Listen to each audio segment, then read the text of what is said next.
Ok, amigos, buenas tardes. Vamos entonces a empezar.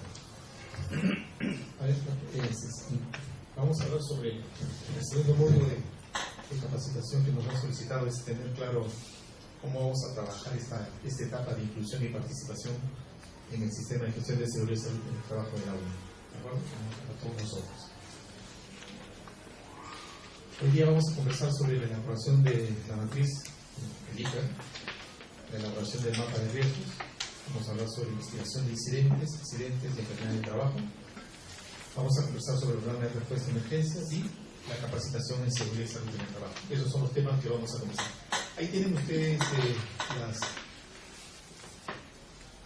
el cuadernillo del participante, donde están todo el desarrollo del tema de hoy día. Elaboración de la matriz SST. ¿Han escuchado ustedes sobre este tema de la... Yo feliz de ¿Han escuchado hablar sobre la matriz SST o el IPER? ¿Han tenido oportunidad? ¿Sí? Conversemos para que no se entienda nada. ¿Nada? ¿No han visto nunca? Ok. Vamos. El ciclo, conversamos el día de ayer, el ciclo de Deming, permítanme,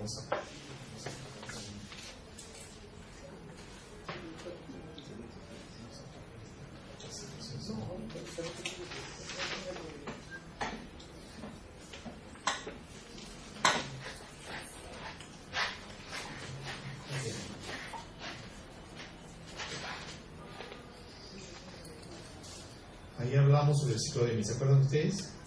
Planificar, ejecutar, verificar y actuar. ¿De acuerdo? En la universidad queremos tener claro el propósito del aseguramiento. Así es.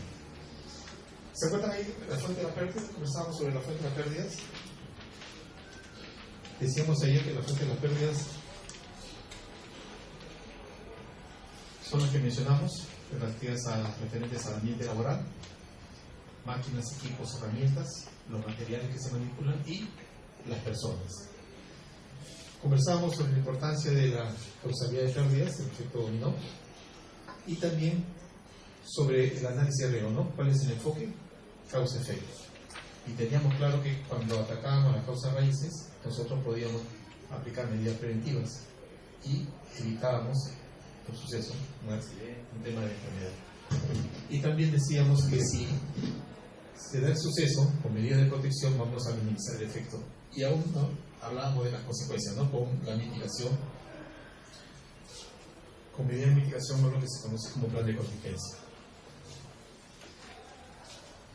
Bueno, el tema era ¿por qué no se controlan los riesgos de seguridad y salud en el trabajo? Díganme, ¿qué opinan ustedes, amiguitos? ¿Por qué no se pueden controlar los riesgos de seguridad y salud en el trabajo? Vamos, conversemos. Falta de presupuesto puede ser. Bien. Falta de reglamento. Falta de reglamento.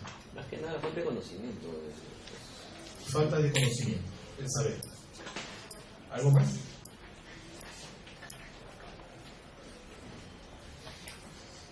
Una medida preventiva por excelencia es la capacitación. ¿Perdón? Otra medida que nos permita identificar peligros y poder evaluar de manera adecuada los riesgos, ¿cuál puede ser? La actividad de las inspecciones, ¿verdad? Que son una de las funciones más importantes que tiene el Comité de Seguridad y Salud en el Trabajo. ¿Se acuerdan ustedes que ayer conversamos sobre el eje central del sistema de gestión? Peligro, lo identificábamos, y el riesgo era lo que evaluábamos, ¿no? A través de la medida de control que tenemos disponibles. Medidas preventivas, medidas de protección, y en caso de una emergencia, ¿no? El plan de emergencias o plan de contingencia. ¿Recuerdan ustedes que ayer conversábamos que había una clasificación, esta es una guía de orientación sobre la identificación de peligros? Y teníamos claro que había peligros que impactaban en la integridad de las personas, causándole lesiones, que están en color verde, y en color amarillo tenemos los peligros que impactan en la salud de los trabajadores. El día de ayer hicimos un pequeño ejercicio, ¿se acuerdan? Que los trastornos musculoesqueléticos no necesariamente por peso, ¿verdad? Movimientos y posturas o forzadas. Cuando ustedes estamos pronto a los partidos de la eliminatoria, siempre escuchamos, ¿no? Sale el equipo peruano a la cancha. ¿Y qué cosa es lo que hace el equipo cuando sale? Lo ovacionan. ¿Qué hace? Calenta. Hace calentamiento, ¿no? Incluso uno escucha, empiezan los jugadores a hacer ejercicios diferenciados, ¿no? Pero antes de hacer los ejercicios, ¿qué hacen los jugadores? Hacen un recorrido, ¿no? Empiezan a caminar por la cancha. ¿Para qué y por qué lo hacen? ¿De acuerdo? ¿Sí? No es lo mismo, ¿verdad? Jugar en el estadio de Mansiche que jugar en el estadio de Pucallpa, o jugar en el estadio de Iquitos, o jugar en el estadio de la U, o en el estadio de Alianza, o en el estadio Nacional. Y la actividad es la misma, ¿no es cierto? Es jugar fútbol. Entonces, ¿cuál sería el principal peligro al cual está expuesto el trabajador? En este caso, el jugador de fútbol. Calidad de campo, ¿no es cierto? Nos toca ir a jugar a Ecuador y si no hemos tenido problemas, ¿no? ¿Por qué? Altura. Porque las características de ese campo son bastante especiales, ¿no? La arena, el pasto es alto, las canchas siempre las tienen que mojar, bueno, en fin, todo ese tipo de acciones que vemos. ¿Qué significa que los trabajadores hacen ejercicios diferenciados? ¿Por qué ejercicios diferenciados?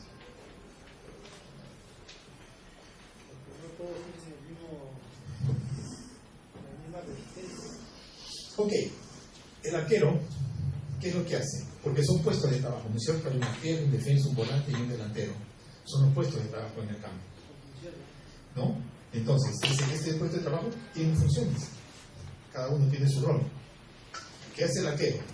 Seguramente ven que hace hiperextensiones, hace hiperflexiones, hace hiperrotaciones, ¿no es cierto? Por eso es que él tiene que hacer un calentamiento especial. Diferente, por ejemplo, que puede hacer un defensa, ¿no? El defensa normalmente, ¿qué es lo que hace?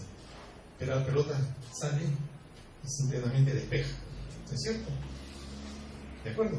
Entonces él tiene que tener otro tipo de calistenia. Después está el delantero. ¿Qué cosa es el delantero? El delantero es el que puede cambiar de dirección en cualquier momento, ¿no? Idea, cambia de posición, etc.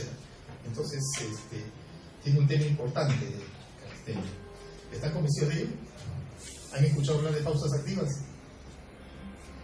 ¿Sí? ¿Qué son las pausas activas? ¿Qué son las pausas activas? Lapsos de tiempo en donde que se hacen para poder, vamos a decir, cortar una secuencia que se viene y que puede caer en una rutina o una situación que nos podría afectar, y casualmente esa pausa sirve como para romper esa rutina permanente que se viene haciendo, ¿no? Haciendo algún tipo de ejercicio, pararse, sentarse, tirarse. O sea que lo que en esencia el impacto es controlar o evitar la fatiga, intelectual o física. ¿No es cierto? Para eso se hace una pausa activa. Es como cuando nosotros empezamos a correr de repente sin ningún entrenamiento, va a llegar un momento en que tenemos que hacer. Parar, ¿no es cierto? No vamos a poder, ¿no? El tema es látigo, etcétera, etcétera. Más aún si no tenemos el entrenamiento. Entonces, una pausa activa en el trabajo hoy en día está, no es que esté de moda, ¿no? Sino que le están dando la importancia que tiene. Y está demostrado que impacta en la productividad. Eso está demostrado, ¿no? En el rendimiento de las personas. ¿Hasta ahí estamos? ¿Sí? Bien, vamos a seguir. Entonces, en el estudio digo, ¿qué es lo que nosotros hacemos? Después de identificar el peligro, vamos a la evaluación del riesgo. ¿Y qué evaluamos? El factor humano, el factor material, el factor ambiental. ¿A través de qué componentes? Haciendo un análisis de pérdidas, un análisis de incidentes críticos, haciendo un estudio de agentes y factores ambientales, y finalmente los exámenes médicos anuales. Y un estudio si hubieran de problemas ambientales. Estos estudios nos deben permitir hacer una determinación del nivel de riesgo. Con este adecuado dimensionamiento es que nosotros podemos administrar los elementos de control. ¿Está clara esta parte? ¿No hay ningún comentario? Vamos a la siguiente. Decíamos el día de ayer que para hablar de la matriz SST teníamos que evaluar ¿qué? El puesto de trabajo. Entonces, evaluamos el puesto de trabajo, es donde identificamos peligros y vamos a evaluar los riesgos asociados a esos peligros y mediante una cuantificación y calificación nosotros vamos a poder decir, oye, si el riesgo es significativo o no es significativo. ¿Qué significa que un riesgo es significativo? Que necesitamos medidas adicionales a las que estamos trabajando para poder coberturar. Hay que programarlas, cumplir objetivos, hacer un control operacional, tener claras las actividades de emergencia y finalmente medir competencia. Y así como nosotros hacemos la medición, aplicamos el PDCA. Y decíamos que cuando un riesgo no es significativo, ¿qué significaba? Significaba que las medidas que teníamos que monitorearlas para ver si estas están vivas, ¿no? Son las medidas existentes. Y así también se maneja el PDCA, a través de una clara identificación de los peligros y lo que tú mencionabas, ¿no? La importancia de la formación, en este caso la formación laboral. ¿Qué hemos conversado el día de ayer? Ustedes tienen claro qué cosa es el peligro y qué es el riesgo, ¿verdad? Fuente potencial que causa daño y el riesgo es la combinación de la probabilidad y la severidad que puede causar ese daño en la integridad física o en la salud de los trabajadores. Decíamos que cuando hablábamos de seguridad, los peligros que impactan en la integridad física eran mecánicos, rotativos, eléctricos y psicoquímicos. Causan lesiones. ¿De acuerdo? Lesiones. Y lo que impactan en la salud son físicos, químicos, biológicos, económicos y psicosociales. ¿Me pueden dar un ejemplo de un peligro mecánico? ¿Cuál puede ser un peligro mecánico? Una máquina sin guardia. Ok, una máquina sin guardia, ¿no? Justamente en el punto donde genera energía y movimiento. ¿De acuerdo? Ante un contacto, sabemos lo que puede pasar, desde una fricción hasta una amputación. ¿Un peligro locativo me pueden decir? ¿Un peligro locativo? ¿Con qué tiene que ver el peligro locativo? Tiene que ver acá, si estamos hablando de esta área. Con un ambiente. El Así ambiente es. de trabajo. Piso, paredes, techo, todas las características, ¿no? Si hay escaleras, rampas, etc. Si hay un daño, lo que fuera. Tiene que ver con el ambiente, con lo que interactúa la persona. ¿De acuerdo? Entonces ya está claro lo que es mecánico, lo que es locativo. Eléctrico.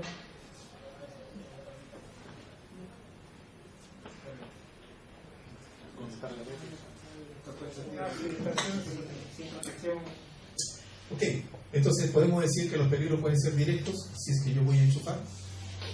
Pueden decir que los peligros eléctricos pueden ser indirectos, si hay, bueno, pasa. Si máquinas y equipos están energizados o electricidad estática. ¿De acuerdo? Si nos preguntaran ¿qué es la electricidad estática? ¿Qué podemos decir nosotros? ¿Qué diríamos?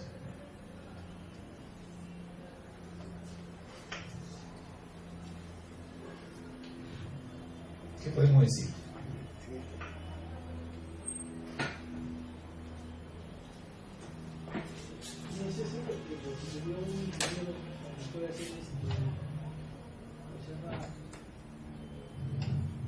Se usa una máquina de gimnasio para tener puesta en tierra Ok.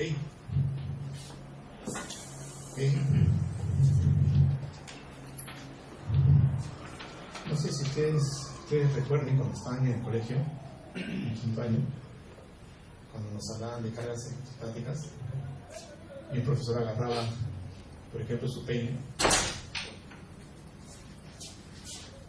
parecía que lo limpiaba, ¿no es cierto? ¿Qué es lo que estaba haciendo él? ¿Qué estaba generando? ¿No? ¿Y por qué? Porque está ¿qué es lo que está haciendo? Esta acción, ¿qué cosa es? ¿No? Y después se agarra y nos decía, oye, mira, si ustedes se acercan acá, hazme ver el papelito. Y si lo hago con el otro lado del peine, no pasa nada. Pero si lo hago con el lado ¿De acuerdo? Entonces, ¿esta es electricidad estática? Sí, ¿no? Se genera por fricción.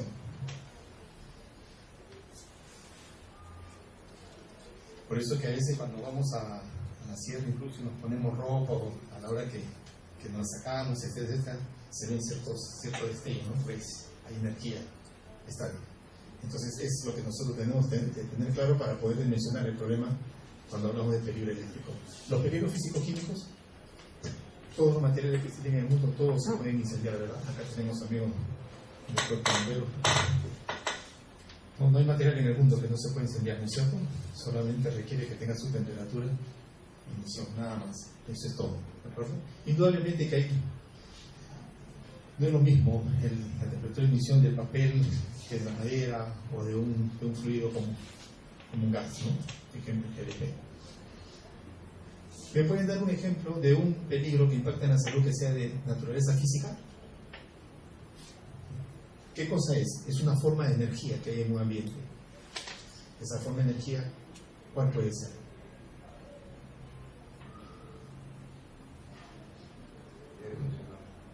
¿Qué? ¿Otro? ¿Cómo impactaría el aire acondicionado de las personas? Podría causarle algún tipo de problema pulmonar. Y de hecho, ¿no? Incluso en la legislación española es interesante, ¿no? Hablan de la enfermedad del legionario, ¿no? Es una bacteria que se genera en los aires acondicionados y por falta de mantenimiento de limpieza afecta todo el aparato, ¿no? Respiratorio. Físico, por ejemplo, puede ser el ruido. Es una forma de energía, ¿no es cierto? Ruido, iluminación, presión, temperatura, radiaciones, ionizantes, no ionizantes. ¿De acuerdo? Esto lo decía porque en los laboratorios de la UNI trabajaremos con algún tipo de radiación. ¿Sí? Entonces quiere decir que ese es el peligro que tenemos que identificar. ¿De acuerdo?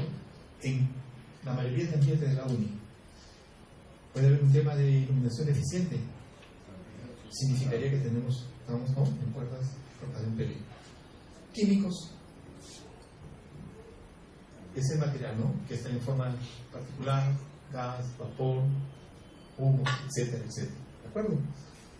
Biológicos, ¿cuáles pueden ser? Ok, microorganismos, ¿no? Seres unicelulares. Ok, estamos hablando de bacterias, hongos, virus, parásitos y cualquier microorganismo unicelular. ¿Pero qué es causante de qué? Causante de enfermedades infectocontagiosas. ¿De acuerdo? Por eso, en sus casas, ¿se puede dar un tema de enfermedades infectocontagiosas? ¿En dónde? Ok. ¿Dónde más? Servicios higiénicos. ¿Dónde más? La cocina. Cocinas. Quiere decir que en aquellos ambientes que son de uso común y colectivo es donde se puede generar no solamente el periodo biológico, sino también ese efecto de enfermedad infectocontagiosa. ¿De acuerdo? Aquí en la UNI podemos tener ese peligro. ¿Habrá asociado algún riesgo? ¿Dónde? Nuestros servicios. Laboratorios. Casi en todos los lugares, en las bibliotecas también. Biblioteca, sí, sí es cierto.